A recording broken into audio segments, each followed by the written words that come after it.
term twittering around is kind of ruined now because I would always use that term. He was twittering about, nittying. It's kind of a nittying chirping. But now Twitter, kind of like instead of saying a search engine, you got to say Google. People want me to use the names of other systems and not plug Google, but that's now the universal term. I've got to use the semantic lexicon to communicate with people. Hannah Montana is on her Twitter account asking who I am, and then they say, Heidi's boyfriend, Spencer Pratt, is a big InfoWars fan, and post to his Twitter account. And then it's all these people talking about me. What's interesting about this is that when I go to Hollywood, literally, there aren't really any stars I've ever met or run into that aren't already fans of the show.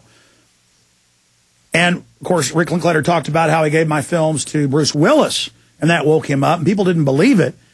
And then Vanity Fair asked him about it, and they kind of left me out of it, but then that's where the quote came from in Vanity Fair of him saying, yeah, the people that killed Kennedy still run the government, and I'm not left or right anymore. And that's what Rick Linklater, I mean, the point is, all these people, Keanu Reeves, I didn't wake up Charlie Sheen.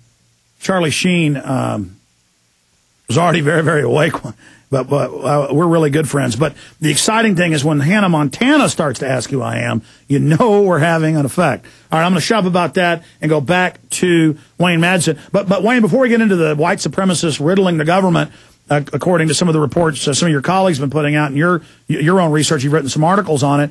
Now coming out mainstream news as usual, you're kind of over the horizon sight. Liberty, freedom, waking up to the corporate structure. It is really exploding exponentially. Do you agree with that?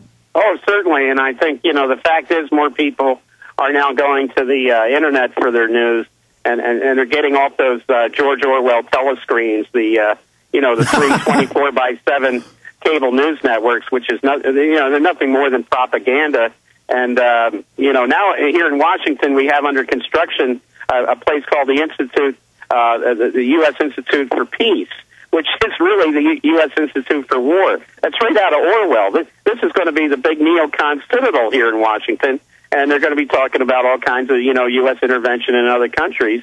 Latest one, of course, is Honduras, where it looks like our fingerprints are all over that coup. Well, I wanted to ask you about that because it's coming out, the generals, as you know, people may not, but once you talk about it, because you were in intelligence, that they were trained at School of Americas. He was going to legalize drugs. He was actually fighting the cartels. CIA doesn't let that happen because that's their main business. But getting into the racists, we saw Von Brunn. He attacks in 81 or 82 with fake dynamite and a gun. They disarm him easily. He's held for 6 years. He's then released. He's got all these weird Southern Poverty Law Center connections. They got caught running the white supremacist compound in Elohim City with McVeigh, according to FBI documents declassified. And suddenly Von Brunn, right when they're trying to pass all these hate crimes laws, and it got it passed to the House. It happened right as that vote was happening. Now going to the Senate, Von Brunn pops up, and it turns out when we were at the National Press Club interviewing you and others, that some of the reporters you introduced us to, and now it's been national news, were saying Von Brunn was tied into special forces, colonels, commanders, connections of white supremacists, the good old boy roundup from 92 on 60 Minutes with the BATF and FBI selling N-word hunting licenses. Break that down. Well, the number one person on this is a fellow by the name of John Edward Hurley, and we actually had a forum at the Press Club on Friday about Justice Department malfeasance and some political prosecutions, notably against Governor Siegelman of Alabama and a few other high-ranking Democrats in the southern states. But one of the things, Hurley was a longtime colleague of the White House press correspondent Sarah McClendon, who actually was more senior than Helen Thomas.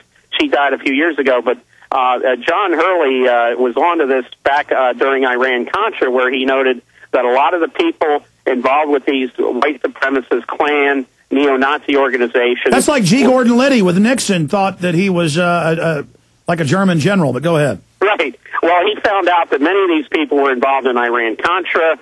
They were in the Reagan administration. They were in the Bush 1 administration. More recently, they were in the George W. Bush administration.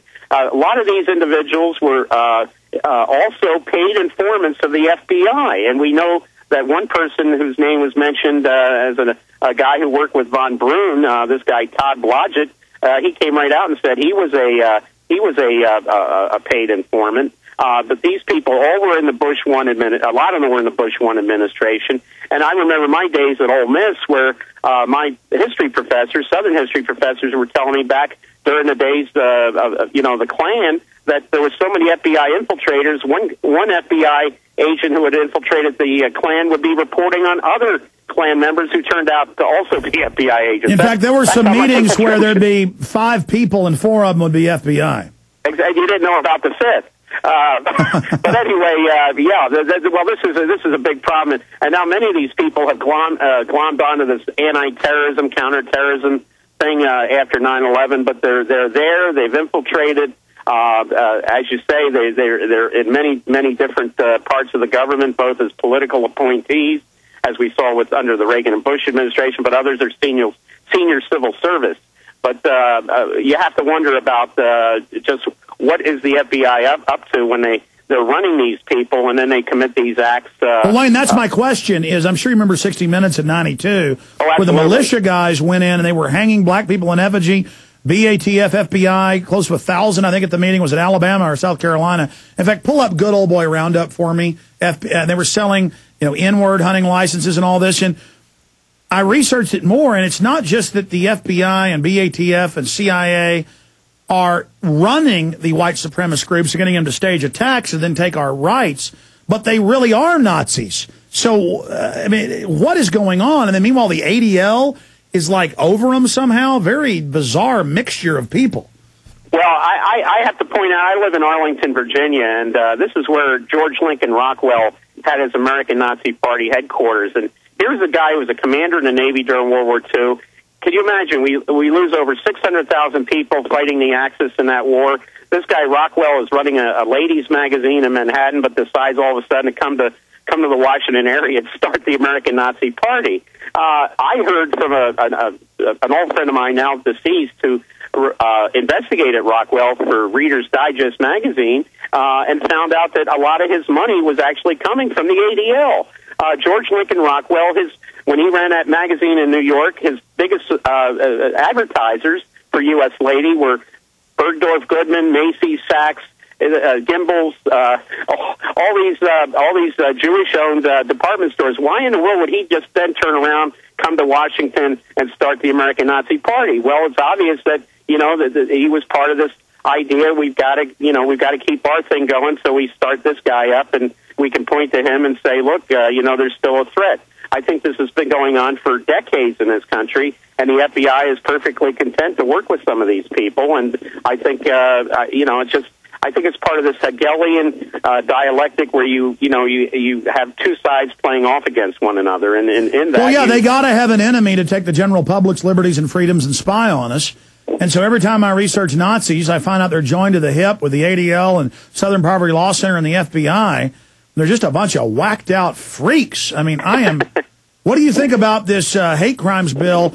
I was reading the subsection and found out it's passed the House, that it has the same subsection as the other act, the cyberbullying, where it says if you criticize someone and it hurts their feelings, the feds will charge you with a felony. I mean, Wayne, it seems on every front, federal government takeover, private Federal Reserve takeover, a water bill takeover of all water in the country.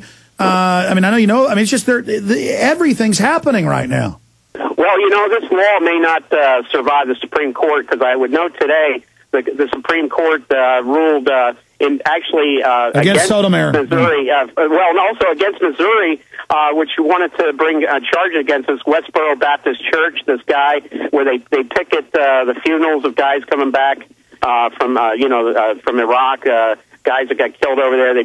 But the Supreme Court upheld the right of that Westboro, as nutty as they are. They said they had every right to picket these funerals. Yeah, for those that don't know, the First Amendment is to protect nuts like that, who are really, I think, very distasteful. But it's there for distasteful speech, not for speech you like. Go ahead.